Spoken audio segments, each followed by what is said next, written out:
Bonsoir à tous. À la une de ce journal, l'harmonisation de l'âge de départ à la retraite pour les fonctionnaires suscite des interrogations sur les incidences budgétaires lors de la mise en application de ces décisions du président de la République et du Premier ministre. Au même moment, il y a des inquiétudes au centre de Camerco après l'annonce du licenciement pour motif économique de plusieurs agents de la compagnie aérienne. Malgré les explications du directeur général, c'est une levée de bouclier parmi les syndicalistes et les agents concernés. Appelé en arbitrage, le ministre du Travail et de la Sécurité sociale s'exprime au cœur de ce journal.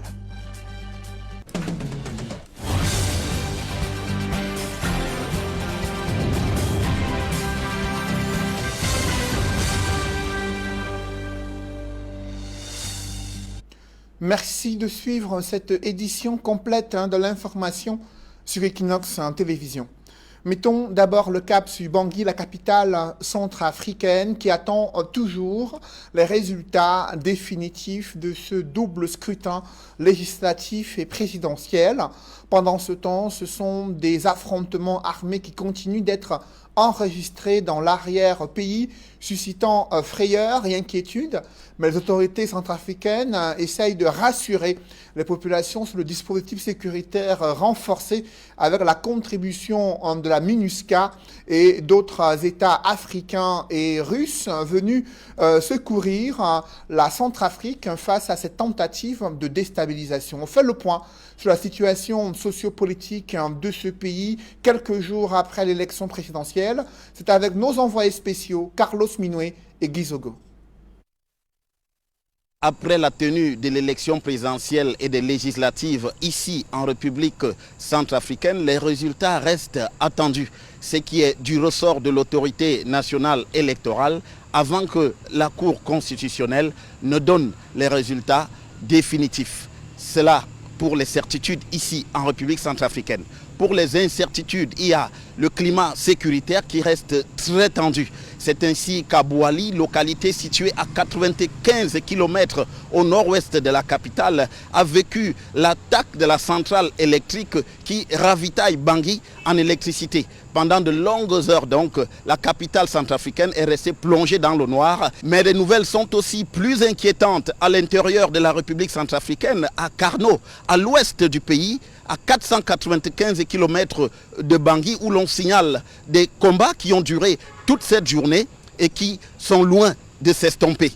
C'est aussi le cas à Cantonnier et Beloko, deux villes frontalières avec le Cameroun qui sont tombées sous la coupe de la coalition pour le changement CPC dont François Bozizé s'est réclamé ces derniers jours. Face à la menace, les autorités camerounaises ont dû fermer la frontière avec la République centrafricaine et selon nos sources à Yaoundé au ministère des Relations extérieures, seule une ouverture partielle cette journée a été opérée pour permettre un ravitaillement de la République centrafricaine. Mais la décision des autorités de Yaoundé porte sur une fermeture qui va durer jusqu'à ce que les résultats de l'élection présidentielle soient proclamés ici en République centrafricaine. C'est donc à la fois une atmosphère teintée d'optimisme mais aussi de beaucoup d'inquiétudes, notamment sur le plan sécuritaire qui continue de régner ici en République centrafricaine. À Bangui, pour Equinox Télévision, Carlos Minoué, Guy Zogo. Merci pour toutes ces précisions. Notre brigade de reporters d'envoyés spéciaux du côté de la Centrafrique. Et au Cameroun, c'est le chanvre indien qui continue d'être commercialisé dans des circuits illicites. Un présumé trafiquant a été interpellé en possession de 150 kg de stupéfiants prêts à être écoulés à Koussiri, à l'extrême nord du Cameroun. Il a été interpellé à Bertois. D'autres précisions avec Benjamin Essam. C'est avec une ingéniosité légendaire que les colis de chanvre indiens ont été dissimulés à l'intérieur des sacs de piment. Le présumé trafiquant Oumar Mahamat, propriétaire de 150 kg de chanvre indien, a été interpellé à Mandjou après renseignement alors qu'il sortait de Batouri pour Koussiri, lieu de livraison de son produit. Oumar Mahamat affirme qu'il n'était pas seul à la manœuvre. L'un de ses complices court toujours. Sur renseignement, nous avons saisi 3 sacs de chanvre indien dans lequel était dissimulé du piment. Et nous avons procédé à cette arrestation. Nous avons conduit le concerné à la brigade. Après investigation, il est passé aux aveux complets. Il déclare qu'il sort de Batouri avec ses sacs et il était prêt maintenant à aller s'expédier à Koussiri. Les populations de Mandjou saluent le geste de la gendarmerie et condamnent vivement le trafic de stupéfiants. En tant que population de Mandjou, ça ne nous plaît pas parce que ces trucs comme ça, là, vraiment, ça peut envahir avec des problèmes. Pour que Mandjou devienne même autre chose, comme on voit dans les autres régions là. Parce que ça, là, les jeunes peuvent vraiment consommer ça pour maintenant se droguer, pour faire les dégâts. Je vois comment on vient d'atteindre un jeune comme moi avec les produits ici. Vraiment, je suis vraiment gêné pour ça. Et je remercie les hommes en tenue de Mandjou pour les préoccupations quotidiennes là-bas à accomplir, de ne pas être assuré dans de mauvaises entreprises comme ça. L'infortuné a été présenté au procureur et devra répondre devant la justice. À la brigade de gendarmerie de Mandjou, on appelle à la collaboration des populations avec les forces de sécurité. La saisie a été faite avec la collaboration de la population. Chaque fois que nous sommes de patrouille, on les demande de nous renseigner sur des faits ou bien des événements qui peuvent se produire dans la ville. Et je puis vous rassurer que c'est un informateur digne de foi qui nous a signalé la présence de ces colis à l'entrée d'un magasin. La vigilance est plus que jamais de mise en cette période de fête de fin d'année dans la région de l'Est. Y a-t-il pénurie de tests PCR dans les centres Covid à Yaoundé, Douala et Bafoussam? Selon le député SDF Jean-Michel Nitieux, des patients sont contraints d'attendre 3 jours, voire une semaine, sans possibilité d'effectuer les tests. Le parlementaire questionne le circuit d'approvisionnement et de stockage des tests PCR mis à la disposition des entreprises chargées du dépistage des passagers dans les aéroports. Au regard des risques de pénurie de tests, le député Jean-Michel Nitieux exhorte l'État du Cameroun à réquisitionner tous les tests mis à la disposition de l'entreprise coréenne et suspendre le dépistage des passagers dans les aéroports pour accorder la priorité aux personnes qui ont des symptômes dans les principales villes du Cameroun. Allons dans le département du Mungo, là où plusieurs projets infrastructurels n'ont pas été réalisés cette année 2020. C'est le constat que déplorent les populations qui peinent à pouvoir se mouvoir dans plusieurs arrondissements de Konsamba, d'autres qui posent le problème de l'accès à l'eau potable et l'électrification rurale qui est loin d'être une réalité dans plusieurs localités situées dans le Mungo. D'autres précisions avec Cyril Diemba et Julingue Nyondé. Des routes impraticables pour la plupart, des robinets à sec, l'éclairage public absent dans bon nombre de quartiers de la ville de Konsamba 2e, le chef-lieu du département du Mungo se meurt et attire de moins en moins les visiteurs. Désespérés, les populations souhaitent que leur situation soit prise en compte par les autorités locales. C'est le problème des routes et aussi le problème des rigoles. Et comme nous, ici là, on a peut-être des mois sans avoir de l'eau. C'est pas eu peu là. Il n'y a pas moins d'arrivement au goudron. Lors de la dernière session du conseil municipal de Konsamba 2e, le maire et ses collaborateurs ont reconnu ces manquements. Ils expriment leur détermination à améliorer les conditions de vie des populations. Les bonnes fontaines dans la commune d'arrondissement de Konsamba 2e, l'éclairage public dans l'arrondissement de Konsamba 2e, les salles de classe dans l'arrondissement de Konsamba 2e, les routes dans la commune d'arrondissement de Konsamba 2e. Toutefois, malgré les efforts déjà entrepris sur le terrain, beaucoup reste encore à faire. Ça ne suffit pas. Il faut continuer le travail. Les rigoles doivent être curées. L'électrification doit continuer pour que, à tous les niveaux, dans tous les secteurs, on sente que l'action du maire passée. Le budget a été arrêté à la somme de 577 621 666 francs CFA. L'âge de départ à la retraite vient d'être harmonisé au Cameroun, notamment au sein de la fonction publique. 15 ans après la revendication des syndicats, les fonctionnaires des catégories A et B iront à la retraite à l'âge de 60 ans. Le personnel des catégories C et D partent désormais en retraite à l'âge de 55 ans. Selon un décret présidentiel, la mesure est étendue au personnel bénéficiant d'une prolongation formelle d'activité en cours cette année 2020. Également, un décret du Premier ministre permet aux agents de l'État relevant du Code du travail d'avoir aussi leur âge de départ à la retraite être harmonisé à celui des fonctionnaires et ils pourront aller à la retraite à l'âge de 60 ans et 55 ans selon des précisions indiquées dans le décret du Premier ministre. Première réaction, celle du ministre du Travail et de la Sécurité sociale, Grégoire Oona, qui estime que le président de la République est toujours à l'écoute des difficultés et des problèmes posés par les fonctionnaires et agents de l'État.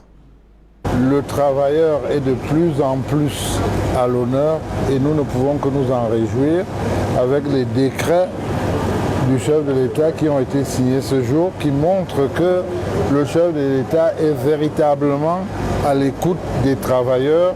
Vous voyez que l'âge de la retraite remonte, s'uniformise et tout cela sans qu'on ait eu à faire des marches, sans qu'on ait eu à casser, sans qu'on ait eu à faire n'importe quoi, mais les travailleurs se sont adressés en toute responsabilité au chef de l'État. Les études ont été menées et les choses vont au mieux. C'est ce Cameroun prospère et calme que nous essayons de cultiver. Il faut préciser qu'il y a un décret du Premier ministre qui harmonise l'âge de départ à la retraite pour des agents de l'État relevant du Code du travail. Le personnel des catégories 8 à 12 prennent désormais leur retraite à 60 ans et les catégories 1 à 7 partent en retraite à 55 ans. Ces différentes harmonisations de l'âge de départ à la retraite entrent en vigueur dès le 1er janvier 2021. Vous avez suivi la réaction du ministre du Travail et de la Sécurité sociale. Il est en déplacement dans la ville de Douala afin d'arbitrer la colère qui gronde au sein de Camerco après l'annonce du licenciement pour motif économique de plusieurs personnels. Cette décision du directeur général de Camerco passe mal, malgré les explications pertinentes liées aux tensions de trésorerie et l'impact économique de la crise sanitaire. Le personnel soulève quelques zones d'ombre dans la mesure qui a été annoncée par le directeur général. Je vous invite d'abord à suivre le délégué de personnel qui s'oppose à cette décision, soulevant des exceptions et des points d'ombre à éclaircir avant de procéder à un tel licenciement pour motif économique. La question c'est sociale. Les problèmes sociaux, ça veut dire il faut voir qui va... Si on en arrive là, il faudrait que tous les critères soient bien respectés pour que chaque travailleur qui sera, si on en arrive là, je précise bien, qu'il soit satisfait en partant. Maintenant qu'il y avait des incompris, parce que sur l'article 40 que le directeur général a voulu présenter comme un élément pour licencier le personnel. Je pense que nous sommes d'accord avec le ministre, avec tout le personnel, pour que les écarts ou alors les incompréhensions qui se sont préservées dans cet article 40, qu'on essaie de reprendre à zéro le dialogue social. À présent, à suivre les explications du directeur général de Camerco sur les raisons et les motifs de cette mesure qu'il a prise visant à procéder au licenciement pour motif économique de plusieurs agents de Camerco et la réaction du ministre du Travail venu en arbitrage pour renouer les fils du dialogue social et éviter une grogne au sein de la compagnie aérienne nationale. Le dialogue est bien rétabli et se poursuit. La restructuration de la Camerco va se poursuivre et nous voyons que... Mais c'est une situation indubitable pour le redressement de la compagnie tant voulu par le chef de l'État. Des mesures sont prises, il est envisagé d'ailleurs sous instruction du chef du gouvernement, des mesures prises pour l'accompagnement des personnels qui devront quitter le navire. Nous sommes une compagnie aérienne, quand vous examinez, il y a un poids au niveau de la masse salariale qui plombe toutes les activités et aujourd'hui nous n'avons pas encore véritablement repris. Il y a un frémissement de l'activité qui a repris depuis le 18 octobre, on n'en est pas encore à ça et la masse salariale aujourd'hui est insupportable. Mais nous devons jouer là-dessus tout en prenant en considération le fait que des êtres humains sont concernés par cela et c'est pour ça que des mesures d'accompagnement sont prises pour conduire le processus. Devant la misère ambiante et la précarité des populations dans l'arrondissement de Figuil, l'Union européenne et le gouvernement camerounais ont mis sur pied des programmes visant à sensibiliser les populations sur les opportunités économiques existantes dans leur arrondissement. D'autres précisions avec Amadou Daïrou et Eric Fopossi.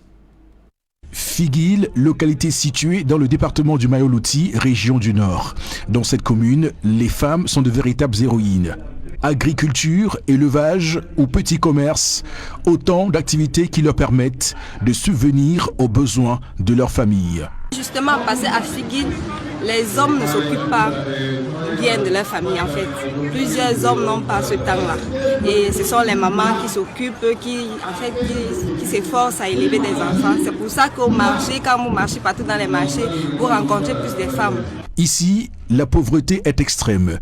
Une bonne frange de la population vit sans métier ni revenu. Les hommes aussi se battent pour ça.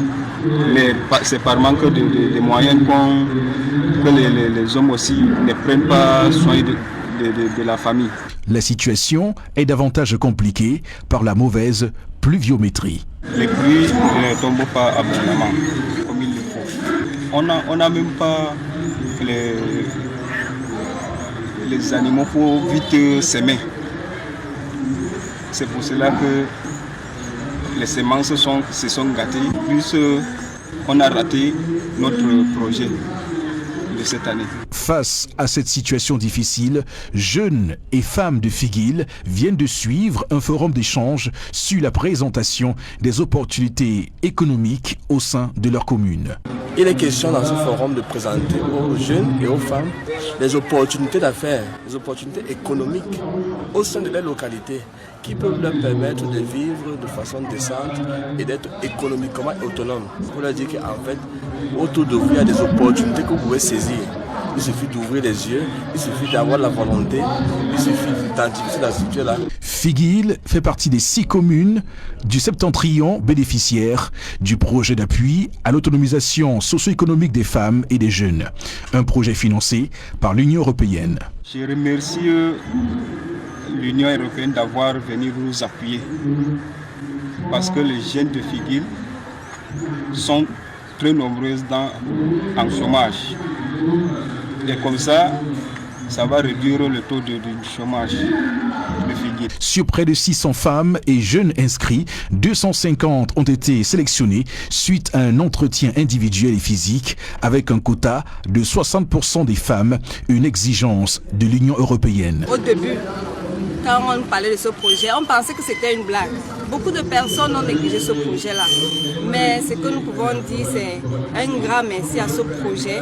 Et nous espérons qu'avec ça, vraiment, les femmes vont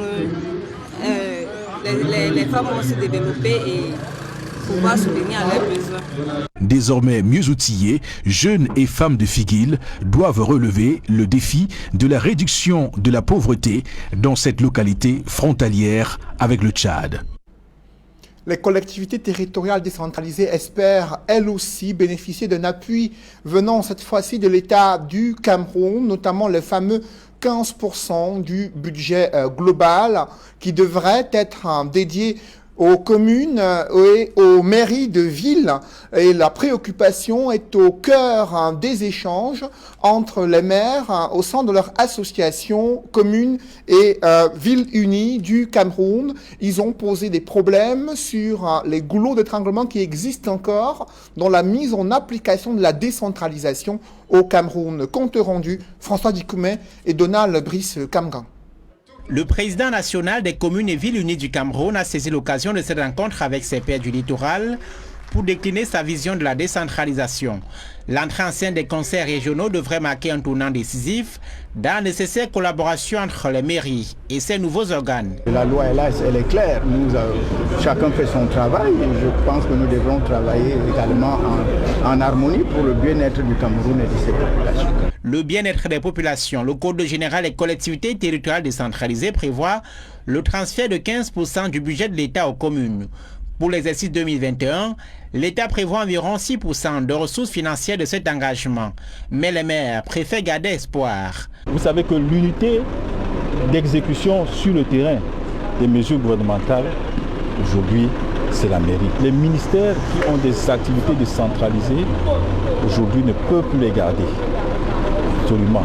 Et chaque ministère a besoin de montrer qu'il concourt à la mise en place, au parachèvement de cette décentralisation. Les besoins des communes sont colossaux, ils sont plus prégnants car les mairies et les conseils régionaux sont désormais en théorie les porteurs du développement socio-économique, culturel et sportif de leur territoire. Cette tension que le chef de l'État Paul Biya a donnée à la décentralisation peut nous permettre de porter au niveau de la base les problèmes socio-économiques de nos populations, notamment à Kumba, et de couper vraiment l'herbe aux pieds des séparatistes.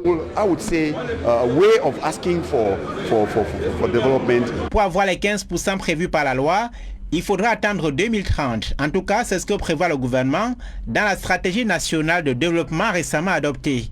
Mais certaines analyses proposent aux mairies d'aller chercher dans certaines dispositions, notamment les articles 26 et 27 du Code général. Exemple ici, pour le bitumage d'une route, l'État pouvait prendre 10 milliards pour le faire. Si le transfert de compétences du bitumage de ces routes-là revient aux collectivités, par exemple les routes départementales ou les routes régionales, c'est le même montant que l'État utilisait qui doit être transféré aux collectivités territoriales décentralisées. En 2019, 100 millions de francs CFA ont été transférés à chaque commune au titre de la dotation générale de la décentralisation, soit au total 36 milliards de francs CFA. Les maires attendent de plus. Les CVUC se veut un cadre de plaidoyer. L'Association des maires du Cameroun va se doter d'un siège futuriste basé à Yaoundé d'ici 2 ans. Autre préoccupation qui attendent ces maires et conseils régionaux, c'est le monde rural et agricole qui peine à se développer. Illustration à Bertois, dans la région de l'Est, où lors d'une visite du ministre de l'Agriculture, il a été question de poser le problème de l'accès aux intrants agricoles et des difficultés pour les agriculteurs d'écouler leurs produits dans les centres urbains. D'autres précisions avec Benjamin Essam. Les populations de l'Est n'ont pas de soucis à se faire pour les fêtes de fin d'année. Les produits vivriers abondent sur le marché et le ministre de l'Agriculture et du Développement rural en a fait le constat. De la diversité des productions ici à l'Est, bien que les cultures principales ici sont le manioc, le macabo et le plantain, mais à côté de ça, on a vu les productions de maïs, de soja, d'haricots, de taro et beaucoup de fruités. Sur le plan élevage, j'ai pu admirer la grosseur des poulets, la diversité des moutons. Cette sécurité alimentaire n'est que l'arbre qui cache la forêt. Les seigneurs de la terre tirent le diable par la queue, tant sur le plan pastoral qu'agricole. C'est surtout les problèmes de financement, parce que les éleveurs sont là, il faut aller les chercher à Bapoussama, Yaoundé, il faut de l'argent. Et en plus, le problème de financement, il n'y a pas assez d'engins pour creuser les digues. Dans la filière banane plantain, nous avons des difficultés liées au transport. C'est-à-dire que pour sortir la banane plantain, ce n'est pas évident. Et on a aussi parfois des difficultés aux semences. on n'a pas suffisamment de semences. Le projet des chaînes de valeur, notamment la filière ananas, est plombé par des difficultés de plusieurs ordres. Oui, naturellement, au niveau de la filière ananas, il faut déjà dire une chose, c'est que c'est une filière qui était un peu méconnue dans la région de l'Est et n'avait pas fait l'objet d'un accompagnement suffisant sur le plan des technologies. Donc l'un des problèmes majeurs, c'est déjà la maîtrise des technologies de production, l'itinéraire de production technique par les producteurs. Beaucoup de productions sont lancées dans la filière, mais ne savent pas comment valoriser l'espace mis en valeur, ce qui fait qu'ils produisent dans une rentabilité qui est assez faible. La visite du ministre de l'Agriculture à Berthois pour le compte du mini-comice agro-pastoral artisanal permet aux producteurs de présenter leurs doléances. On demande à l'État juste de nous accompagner, que ce soit de manière matérielle ou alors à partir des personnes, des accompagnateurs, des personnes qui travaillent au gouvernement ou alors au ministère de l'Agriculture, qui peuvent nous donner des conseils de temps en temps. Des initiatives ne manquent pas cependant pour la relance de la filière banane-plantain. Ce producteur, originaire de l'arrondissement d'Indjan, vient de mettre sur pied une variété révolutionnaire qui donne 2 à 3 régimes. Il demande l'appui de l'État. Vous avez 1 hectare avec la variété Produmax. Vous récoltez plus que celui qui a fait 2 hectares. Parce que dans les 1 hectare, vous aurez les bananiers qui ont produit 2 régimes, vous aurez les bananiers qui ont produit 3 régimes. Et il est assez fécond parce qu'il donne beaucoup de rejets. Et donc, dans un bref délai, vous avez la possibilité de multiplier des plantations ou alors de les distribuer.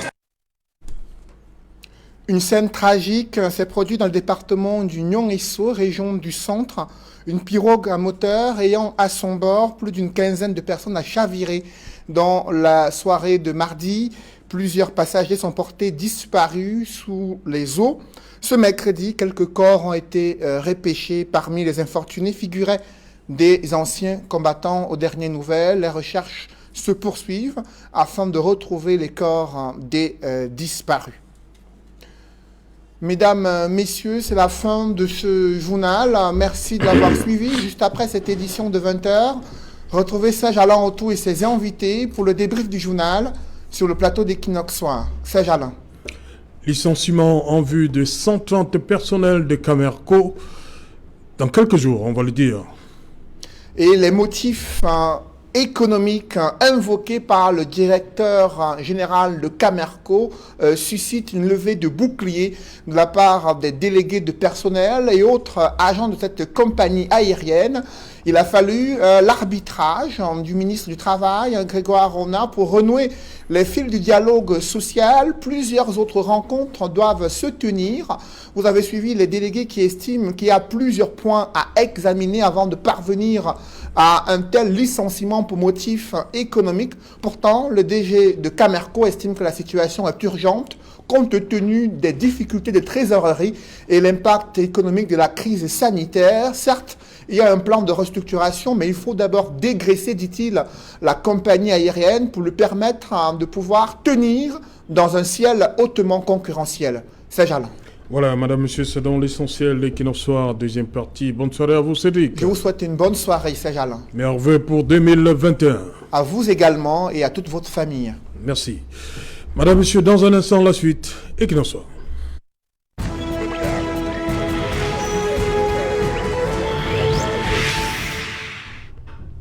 Retour sur le plateau Equinox Soir, toujours en compagnie de Nadia Ba, Eric Yombi, Maître Fabien Keigné et Linus Fogab. Linus Fogab, 130 personnels licenciés de côté de Camerco, selon le DG. Ça va permettre à Camerco de décoller enfin? Oui, Serge Alain, il faut dire que le Cameroun, notre pays, est dans un état de désinvolture et de sclérose totale. Vous aurez remarqué que décidément rien n'avance, rien ne bouge. Au contraire, on régresse. La mesure que vient de prendre le directeur général de Camerco est tout à fait compréhensible au regard de la pandémie qui a amené des conséquences on ne peut plus négatives sur le plan économique et social. Et effectivement, Camerco ne fait pas exception, la compagnie Camerco ne fait pas exception. Et vous allez voir que l'ancien directeur, ou du moins ceux qui ont succédé, ces différents directeurs qui ont succédé à cette entreprise-là ont brillé par soit des détournements, soit des recrutements abusifs et fantaisistes même à la rigueur. Je ne comprends pas comment on peut avoir une compagnie qui a deux avions, je ne sais pas, et voilà, employer une kyrielle, une ribambelle de personnes. Ça ne s'explique pas. Ça ne s'explique pas. Donc, si on veut véritablement s'inscrire dans un plan de relance, comme le directeur l'a si bien dit, il faudrait absolument, c'est incontournable, qu'il y ait ces mesures drastiques-là qui visent effectivement à réduire le personnel. Mais au-delà de ça, il faut dire que nous sommes habitués à cette cacophonie-là dans la gestion. C'est-à-dire que chacun fait ce qu'il veut, quand il veut et comme il veut dans ce pays-là. Et vous savez, comme je l'ai dit à l'entame de l'émission, cette émission est pédagogique et nous l'avons démarré dans la dénonciation des travers, la dénonciation des comportements et nous devons toujours nous inscrire dans une logique qui consiste à interpeller les populations, interpeller nos dirigeants, interpeller les élus à plus de responsabilité. C'est une question de responsabilité. Et nous ne devons pas verser dans le crime de l'irresponsabilité. Et ceci est valable, encore une fois je le dis, que ce soit pour les populations, que ce soit pour nos dirigeants, que ce soit pour nos élus. Ok. Eric Yombi, Camerco, c'est 407 personnels, 130 devraient être licenciés selon le directeur général. Parce que de ce côté-là, du côté de l'aviation, on fait souvent un ratio entre le nombre d'aéronefs et le personnel. Si le licenciement de ses compatriotes peut être la solution, pourquoi pas? Mais je suis un peu sceptique parce qu'il y a eu précédemment un débat sur la table. C'était le débat d'entrée du capital des privés en ce qui concerne Camerco. Où en est-on? La vérité de Camerco aussi, c'est qu'il y a un management que j'ai envie de qualifier de public qui a échoué. C'est ça la réalité. Il faut qu'on tire les leçons. Qu'est-ce qui n'a pas marché avec le fait que l'État actionnaire principal et majoritaire, jusqu'ici, n'a pas fourni ce qu'on attend de cette compagnie? Il faut changer le braquet. Camerco est un gouffre à sous. Pendant ce temps, on a besoin des routes, on a besoin des hôpitaux, on a besoin des bancs des salles de classe, on a d'énormes besoins en termes de développement. Je ne vois pas pourquoi, au nom de quoi, chaque mois, l'État devrait verser des millions, voire des milliards à Camerco pour, j'ai envie de dire, assurer la survie artificielle d'une compagnie qui ne produit rien du tout. Il faut qu'on s'asseye, qu'on trouve des solutions. Alors, si on commence par licencier, est-ce qu'on continue avec l'ouverture du capital? Qu'est-ce qu'on fait concrètement? Il faudrait qu'on ait un véritable projet et qu'il y ait un véritable commandant de bord, parce qu'on a l'impression qu'il y a chevauchement de temps en temps entre le DG, entre le PCA, entre le ministre des Finances, le ministre des Transports. Il y a vraiment un capharnaüm terrible. Il faut évidemment que tout soit clair. Et on n'a qu'à regarder à côté comment ça se passe. Il y a un management de qualité avec les entreprises comme Kenya Airways, Rwanda Airways et consorts. Regardons tout simplement comment ça se fait à côté. Donc, on a l'impression qu'il y a quelque chose qui ne marche pas. Il faut donc déceler ce qui ne va pas et résoudre une fois pour toutes le problème. C'est mon point de vue. Maître Kenyé, Camerco, l'étoile du Cameroun, la fierté nationale, instrument de souveraineté qu'on n'aimerait pas laisser entre les mains de n'importe qui. On parle d'ouverture du capital au privé. C'est ça le problème. Camerco n'est ni l'étoile du Cameroun ni l'expression de la souveraineté du Cameroun. Lorsqu'on évoque cette société et quelqu'un a eu à connaître ou tout au moins à entendre ce qu'on a appelé Cameroun Airlines, on a envie de pleurer. Avec les combis, ça veut dire Boeing 745, 747, dont on a fabulé le nom de la 11e province du Cameroun. Comment est-ce qu'on en est arrivé là? Je vais vous poser la question de savoir, Serge Alain, on licencie aujourd'hui 130 personnes. Combien est-ce que le DG en fonction qui a été nommé il n'y a pas longtemps, parmi ces personnes, a recruté avec un plan managériale. Il faudra un tout petit peu qu'on s'arrête. Pour se dire, il me semble, depuis pratiquement 10 ans, nous en serions au 5e. Je peux me tromper. 6e déjà. Au 6e, imaginez-vous. Au directeur général, pour une société comme celle-là, est-elle rentable? Qu'est-ce qu'elle produit? Qu'est-ce qu'elle signifie aujourd'hui pour le Camerounais que nous sommes? Elle ne saurait donc être une étoile, ni une société de souveraineté pour nous. Permettez-moi d'embrayer. Tout à l'heure, si j'ai bien suivi le journal, c'est le ministre Grégoire Ouna. Oui. Ah, vous voulez réagir? Qui l'annonçait. Il dit quoi? Le président a écouté les fonctionnaires? Le président a enfin écouté. Que les revendications se sont faites sans casse. Les revendications se sont faites sans casse. Pourquoi vous voulez à tout prix répondre au ministre? À quel niveau? Il me semble que votre tribune est une tribune libre. Justement. Une tribune d'expression démocratique. Oui. C'est pour cela que le peuple camerounais. Donc vous voulez répondre au ministre? Absolument. Allez-y, allez-y. Qui est affabulé du nom du ministre de 39 000 francs CFA de salaire par mois? Je vous en prie. 36 000 francs par mois. Quel Camerounais peut vivre avec 36 000 francs de salaire? Voyez-vous, Serge Alain, ce qui a attiré mon attention, il y a parfois des impostures qu'on ne devrait pas admettre, même sur des tribunes comme celle-là. Lorsqu'on dit qu'on amène qu'on pousse l'âge de la retraite à 60 ans, oui, j'ai fait le profil de toutes ces personnes-là, de ceux qui nous gouvernent aujourd'hui. Ils ont atteint le sommet de leurs professions différentes, autour de 39 ans. 40 ans plus tard, ces personnes sont là. Le projet de la retraite ne peut aider personne, n'aidera jamais le peuple camerounais. Que vous ayez 80 ans, que vous en soyez à prolonger l'âge de la retraite de votre fils à 60 ans, pour qu'il soit quelqu'un, c'est un aveu d'échec. Comparativement avec Kameko qui n'est plus le symbole de la fierté, de la souveraineté de notre pays. Ces gens ont échoué. Il faut qu'ils dégagent le plancher. Ok. Nadia, pour vous, Kameko, la solution passe par ce licenciement Mr. Serge, I always have a massif. Là, c'est 407 personnes. Yeah, Mr. Serge, on met 130 dehors. Mr. Serge, I always have a problem with the governance of Cameroon. You know, there is a problem of there is no continuity, because as we rightly heard, it's a new director of the company that came and know he's like doing anything he wants. There is no continuity in the management of Cameroon. There is, everybody can do anything at any time, because if you look at what is happening in Cameroon, this minister will rise up and say this thing, the other person will contradict it. So I believe that there is a problem of management, there is a problem of incontinuity in Cameroon.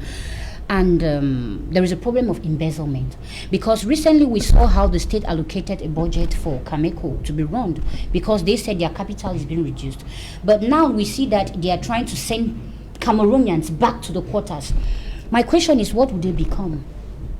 What will they become? Does the state really care about Cameroonians, or they care just about what they can gain? That is the problem, because these 130 Cameroonians who are going back to the quarters, how are they going to live? They are accusing the COVID-19, they are accusing what kind of what they are doing, but to me, I think those are flimsy reasons. Those reasons are not really reasons that will send back these people, because you were given a budget to run this Kameko, which has those two planes. It's an abomination for a country like Cameroon. And for me to conclude, I'm going to say that Cameroon and its government always copy the wrong thing.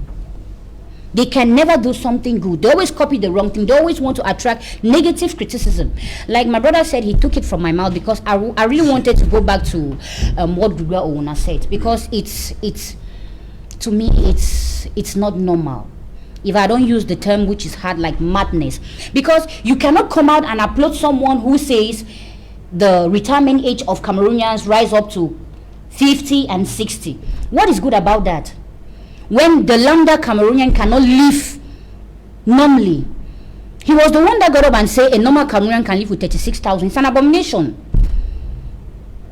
Those are issues that we're supposed to put on the table and tabled out, not issues of a retirement age. Because this retirement age which they are given is still to the favor of his people on power. is still unfavorable to those who are on power, who are eating fat from the state and do not want to shift. Le ministre dit que le président a écouté He has les listened. fonctionnaires. Yes, that's the only plight. Sans casse. That's the only plight. Ça veut dire quoi? That's the only plight. I don't know who they are talking about. I don't know who they are trying to attack. But to me, I think it's a wrong discourse for him to come out and talk while smiling. It's an abomination. It's like he's bringing out his personality. Important issues that were supposed to be spoken about and tabled out for him to bring to his president, he will go by telling us about age. What has age got to do with the problems Cameroonians are faced? Cameroonians are hungry. They have no schools. They are not educated. Go to the north, you will see that children are sitting on the floor to go to school. Those are important issues that were supposed to be targeted. You come out and tell me the president has listened to the plight of Cameroonians and it has gone well without going on public riot. It's nonsense to me. Please, Mr. Grigwa, please, you should. C'est la diversion, madame. Sometimes I really feel like everything is wrong with the government. Everything is wrong because they do nothing right. They always do nothing. There is nothing they can do right. Everything they do is an abomination. They always attract public opinion for them to ameliorate. And even if they ameliorate, they always ameliorate to the favor of them. You can see they are sending our Cameroonians to the quarters. What would they become? Meanwhile, state budget were given. Where has the money gone to? Cameroon is really in a ramshackle manner to me. Non, ça c'est le directeur général qui fait. Yes, and we saw the governor going there to go and say he's trying to appease the situation. Voilà, justement. What will he bring? What will he say? What has he said? Will he stop these Cameroonians not going back home? Is he going to put food on these people? Because these are families who go hungry, children who go without education. And they are causing more harm than good. Because the government found it very important to increase their state, their capital, for them to be able to manage this company. But yet we are moving behind. Cameroon is not advancing. We need a change. We need a change in this country. Ok, merci. On parlait justement de 2020 avec les élections. 2020 a démarré en février avec les élections municipales, législatives. Fabien Keïgne, maître, vous avez dit non, vous n'allez pas aux élections. Serge Alain. Le 25 novembre 2019. Le 25 novembre, nous avons dit que nous n'allions pas aux élections programmées pour février 2020. Autant que je me souvienne, le peuple camerounais nous a écoutés. À la fin, le taux de participation était de 20%. Nous avons aujourd'hui beaucoup d'acteurs politiques, je ne dois pas citer leur nom, qui comprennent la vision de son excellent le brillantissime professeur Maurice Kamto pour ces pays qui ont dit qu'ils auraient dû le suivre. Quel était l'objectif de ces élections? C'était la chute du code des collectivités, du code général des collectivités territoriales décentralisées, qui venait d'où? À la suite du grand dialogue institué et mis en place par M. Biya, qui pour moi est le président illégitime du Cameroun, et néanmoins absent. Nous avons conduit ces élections jusqu'à la fin. Je crois que les derniers ingrédients qui entrent là-dedans sont les conseils régionaux et le conseil régional. À la fin, où nous trouvons-nous. Mais ce qui m'importe, pour ce qui me concerne, en tant que militant du MRC, je crois son représentant ici, c'est que je sais. C'est qu'au regard des... Au MRC, on ne regrette toujours pas de n'avoir pas participé à ce double scrutin. Nous avions dit, le premier objectif, nous contestions le holder électoral, nous voulions un code électoral consensuel, nous voulions que la guerre cesse dans le nord-ouest et le sud-ouest, qui représente, je crois, quand même 20% de la population camerounaise. Je dois, puisque vous me tendez la perche, dire que le DPC aujourd'hui, au niveau de la région du nord-ouest, sud-ouest, a toute la représentation locale qu'il faut. Malgré la guerre qui sévit là-bas. Or, il me souvient qu'en 2016, Serge Alain, il faut que les populations comprennent très bien. le RDPC avait été chassé. Je crois leurs infrastructures pour les meetings vandalisées. Comment peut-on aujourd'hui admettre que ce RDPC-là soit devenu le parti représentatif dont l'État parti, État RDPC revendique son socle granitique dans le sud, qui se soit déporté, ça c'est entre guillemets, au niveau du socle granitique du SDF, et que ceux qui avaient pris fait et cause bien avant pour ce parti aient adhéré à cette cause-là. Ces élections n'auront donc accouché de rien. Parce qu'à la faveur des élections couplées législatives et municipales, nous avons observé, la communauté internationale avec nous, ça ne vient pas du MRC, que ces élections ont été boycottées à 20% comme je l'ai dit. Puis ça ont suivi les maires des villes. Par la suite, les conseils régionaux. Ce que je retiens aujourd'hui, Serge Alain, c'est que ces élections sont d'une légitimité et d'une violence extraordinaire qui ne peut pas être un élément de résorption du conflit ou du contentieux politique que nous avons aujourd'hui dans notre pays. S'il vous plaît, je n'aurais pas terminé sans évoquer ce qui a émaillé en ce qui concerne nos amis politiques qui, pour tout simplement avoir dit qu'ils ne voudraient pas que ces élections aient lieu, ont été embastillés, torturés. Vous parlez des régionales. Et quand je le pense... Vous parlez des régionales maintenant. Bien avant, quand je le pense. Avant les régionales, il y a eu Djimeni, Rosan Djimeni, qui avait été arrêté, torturé, emprisonné pour avoir dit non aux élections. Aujourd'hui, nous avons le professeur Alain Fogué, le trésorier national du MSC, autant pour moi.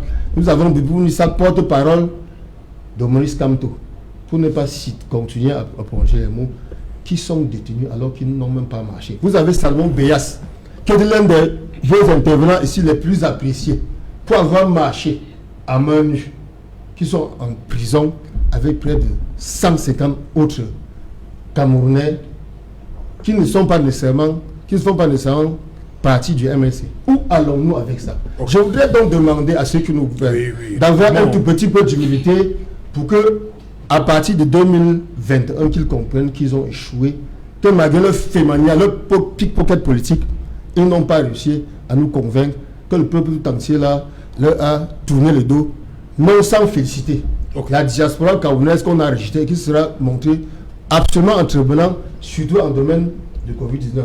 Vous avez permis de comparer plus de 60 000 docteurs aux États-Unis, partout, dans les 4 coins du globe. Voilà, Nadia Akwen-Ban, vous étiez candidate pour la régionale, département du Vouri.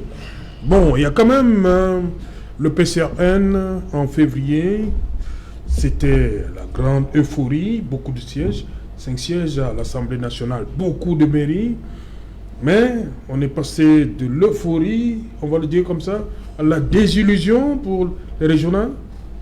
En fait, Monsieur Serge, je vais commencer à vous dire que le PCRN, c'est un parti républicain, donc c'est un parti légaliste.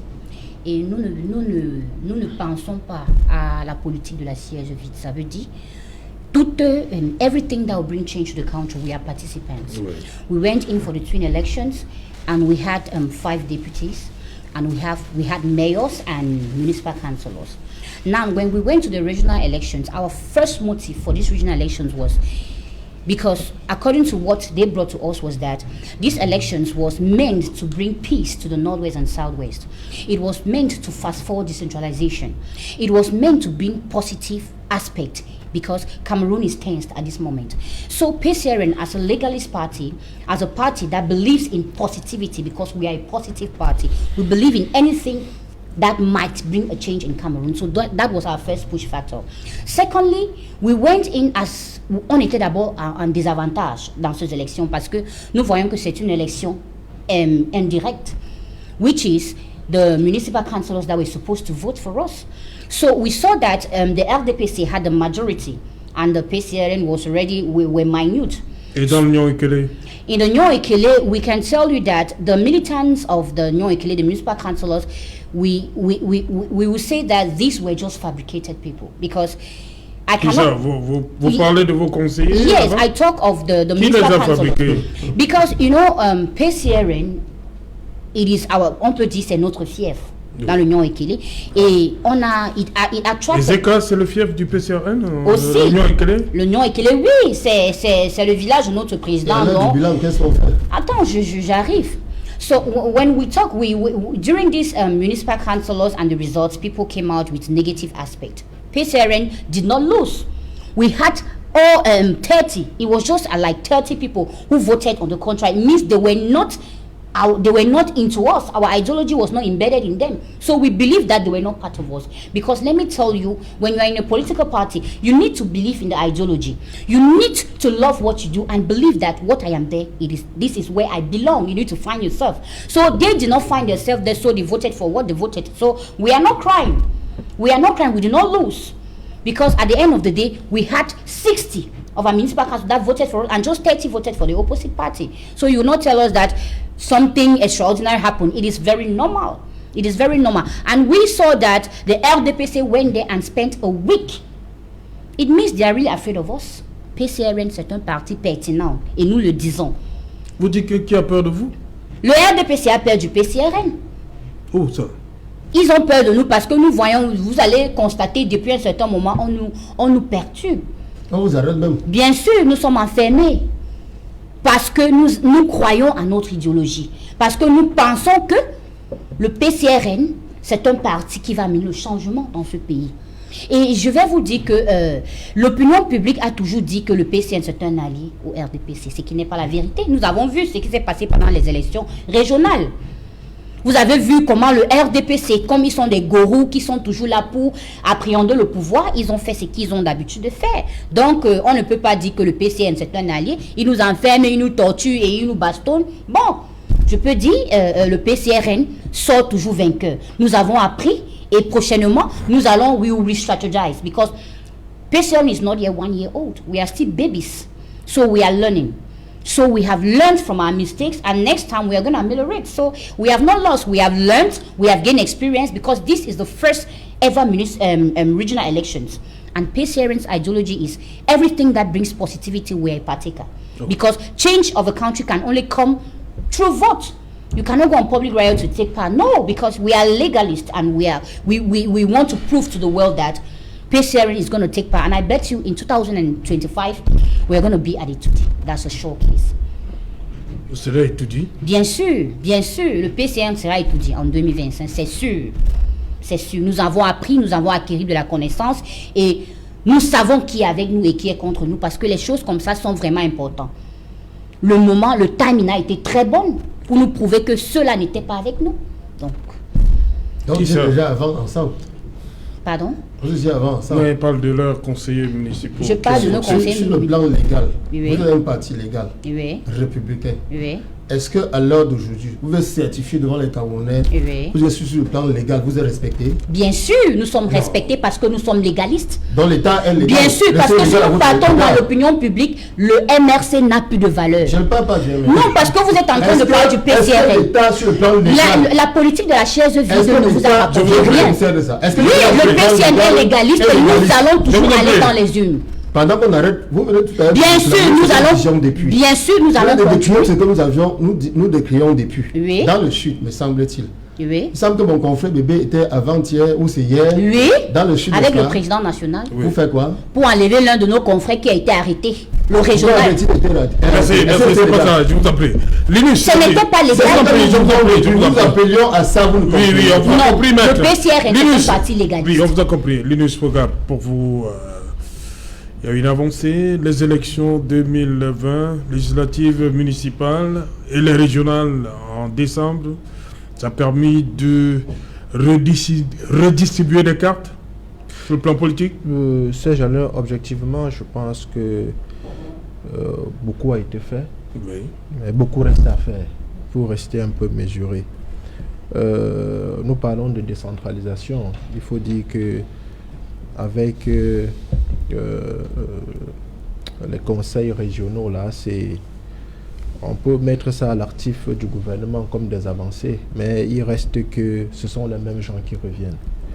Donc maintenant, sur le plan administratif, il y a encore beaucoup de choses qu'il faut faire parce que le frère Eric tout à l'heure parlait de chevauchement. Effectivement, ce chevauchement-là est observé partout. Il y a un chevauchement administratif entre le président de conseil et le gouverneur. C'est-à-dire que vous ne savez pas qui va faire quoi. Vous voyez un peu ces choses-là. Et ce chevauchement-là est également observé entre le président Non, le code est clair. Hein. On sait ce que fait le représentant de l'État et on sait ce que fait le président du conseil régional. Oui, ça c'est sur le plan formel. Mais je vous dis que... Le problème ailleurs, effectivement, sur la présence de ce représentant de l'État, c'est là-bas tout le débat. Effectivement. Alors qu'il y a un président de conseil région. Mais ça sert donc à quoi toute cette cacophonie-là? Vous avez le super maire qui est là, vous avez le président du conseil régional qui est là, vous avez le gouverneur. Bon, finalement, qu'est-ce qu'on veut? On a comme l'impression qu'on entre encore dans une dynamique budgétivore pour effectivement ruiner les fonds de l'État. C'est dans cette dynamique-là. Sinon, quand je prends l'exemple d'un pays comme la RDC, mais c'est un pays qui est divisé en régions. Il y a près de 26 provinces, je veux dire. Et puis, il n'y a que le gouverneur là-bas. C'est comme ça la décentralisation. Mais quand vous avez tous ces gens-là sur place, c'est quoi? On n'avance pas. Donc, au-delà de ça, mon très cher frère Serge Alain, il faut dire que pour revenir sur la question du MRC et sa non-participation, je vais peut-être donner mon avis pour dire que l'expérience a montré que, quoi qu'il en soit, la politique de la chaise vide ne paye pas. Évidemment. Si vous prenez les exemples, moi je fais une analyse empirique et factuelle. Vous allez voir en Côte d'Ivoire, vous allez voir à Burkina Faso et peu de partout, l'expérience a montré que la politique de la chaise vide ne paye pas. Quand le président, le professeur Maurice Kamto prend sur lui la responsabilité, ou du moins quand le MRC prend la responsabilité de ne pas aller aux élections, je me suis dit, mais pourquoi cette décision? Je me suis posé des questions. Avec quelle règle fallait-il aller à ces élections? J'en viens. Nous sommes en politique. Il ne faut pas faire comme si on était... Nous sommes en politique. Tout à fait. Effectivement. C'est-à-dire que... Nous y allons pour faire quoi? Ceux qui sont là, effectivement... Dans un terrain de jeu, un match de football, dans un stade... Je vous en prie, maître. Le PC, tous les règles du jeu sont occupées par ainsi de suite. Maître. Pour faire quoi? Il ne faut pas parler du ciel comme si la terre n'existait pas. C'est le fait de la figuration en Afrique. Maître, je vous en prie. C'est Linus qui a la parole. Merci, Serge Alain. Maître, il ne faut pas parler du ciel comme si la terre n'existait pas. Sortons. C'est ce que disait M. Abin Dormo. Très bien. Pour que vous le citiez bien. Très bien, effectivement. Merci. C'est ça. Merci pour la précision. Et donc, cet idéalisme béat là, nous ne sommes pas dans ça. Il faut reconnaître les réalités. Vous avez en face de vous un régime qui a près de 40 ans. Nous avons les armes pour le détruire. Laissez-moi évoluer, maître. Quand vous parlez, moi, je ne vous ai pas coupé. Donc, je dis, vous avez en face de vous, nous sommes sur l'arène politique, nous sommes dans un jeu politique. Et vous avez en face de vous un régime qui a près de 40 ans d'âge. On ne déracine pas ce régime comme ça en faisant des choses qu'on ne peut pas aux élections. Il faut faire très attention. Si le MRC avait participé aux élections, le MRC aurait eu au moins 3 à 4 députés, 5 et 6 et plusieurs communes. Cela devait donner une certaine vivacité sur la scène politique. Sur le plan institutionnel, même le MRC devait peser. Figurez-vous que ce que le député Nietzsche est en train de faire là, s'il y avait 2 ou 3 députés ou 10 députés MRC à l'Assemblée nationale. Non, mais laissez-moi développer. Est-ce que vous savez, est-ce que vous pouvez imaginer le poids de ce que cela pouvait apporter comme changement? Donc, je vais dire que je ne sais véritablement sur quelle base le MRC a décidé de ne pas aller aux élections, mais je peux vous dire aujourd'hui, au regard de ce qui se passe, que c'était une très mauvaise décision. C'est ça mon analyse. Et je conclue donc en disant que, quelles qu'en soient les règles du jeu, nous sommes en politique, il faut tout faire. C'est pour ça que vous allez voir, effectivement, ceux qui sont arrivés dans votre parti pour essayer de se positionner à l'effet de faire un certain nombre de choses sont partis. Et si nous continuons dans cette logique-là, vous allez voir au bout de 5 ans, beaucoup de gens vont se fatiguer, ne vous leurrez pas. Et dit au bout de 5 ans, ceux qui sont là, ils sont venus pour se positionner, vont se fatiguer. Et c'est le parti, effectivement, qui va perdre, effectivement, que ce soit en notoriété, que ce soit en pouvoir sur le plan stratégique. Donc, je dis que c'est, encore une fois, c'était une mauvaise décision. Et jusqu'à présent, nous sommes en train de voir, les gens sont en train de Éric Yombi, je vous pose décourager. la même question. 2020, élection, on a vu le PCRN au niveau législatif et municipal, mais fortune diverse pour les régionales. Le SDF qui a fortune diverse également, qui a perdu beaucoup de sièges et beaucoup de mairies. Cette redistribution des cartes après les élections de 2020. Votre analyse? Redistribution des cartes peut-être, mais ce que nous voyons, c'est que le RDPC reste un parti ultra fort, ultra majoritaire. Et ce qui m'inquiète particulièrement, c'est le difficile rajeunissement de la classe politique au Cameroun. On a l'impression, si ce n'est la certitude, que c'est toujours les mêmes. Il y a un minuscule dosage qui est fait en ce qui concerne l'entrée des jeunes, comme le leader de votre parti politique, mais de manière globale, ce n'est pas ce qu'il faudrait, compte tenu du fait que, en réalité, au Cameroun, plus de 60% de la population camerounaise est jeune. Je vous ai également écouté tout à l'heure, je suis inquiet. J'ai entendu MRC, PCRN, on doit y aller, on ne doit pas y aller. Vous savez, c'est le peuple qui, moi, m'intéresse. Tout à fait. Je n'ai pas entendu dans votre sémantique, j'ai pas entendu. Moi, ce qui m'intéresse, c'est les statistiques sont connues concernant le Cameroun. 2014, plus de 8 millions de pauvres. D'accord? Selon l'indice du PNUD, le Cameroun est 150e sur 162. D'accord? Nous avons environ 20 couveuses au Cameroun, ces appareils respiratoires, enfin, environ 20 appareils respiratoires au Cameroun. Voilà les défis. Ma question est simple. Est-ce qu'aujourd'hui, les partis politiques peuvent avoir une plateforme minimale concernant les préoccupations des Camerounaises et des Camerounais? Et chaque fois que je vous regarde, j'ai l'impression que vous vous battez pour vos deux fesses. Et moi, ça me dérange. Jamais.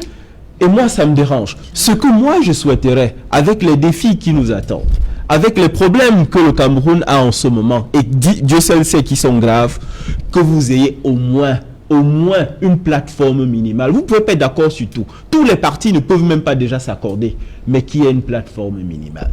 Et que cette plateforme minimale étant mise en place, que ça constitue une véritable force. Vous avez l'impression, vous n'avez pas l'impression comme moi, quand vous regardez autour de vous, il n'existe que les partis politiques. Mais les partis politiques ne sont pas les seuls acteurs constituant les forces politiques. Les syndicats ont disparu, ou si vous voulez, ils ont été totalement broyés. Ça veut dire que vous, partis politiques existants, vous avez une responsabilité énorme dans le champ politique camerounais aujourd'hui. Dans les Camerounais qui nous regardent aujourd'hui, ceux qui sont dans le besoin, ceux qui sont malades, ceux qui ont envie de manger. Nous sommes aujourd'hui en période de fin d'année, il y a beaucoup qui n'ont pas un repas digne de ce nom. Et lorsqu'ils vous écoutent, ils ont envie de rêver. Ils ont envie de savoir qu'en 2021, les choses seront autrement. Mais pour leur montrer aussi symboliquement que l'horizon là qui se pointe peut être un horizon assez intéressant, que vous vous donniez la main sur des choses minimales, que vous arrêtiez de vous battre comme ça en public parce que ça nous fait honte. Nous voulons honorer ces Camerounais qui ont faim, qui ont soif, qui veulent se soigner et qui veulent passer à autre chose. Merci, merci. Faites-nous cet honneur-là de vous mettre ensemble sur des choses minimales. On va organiser. Non, on va organiser. Nous sommes pas un parti. Nous sommes arrivés. C'est un esprit.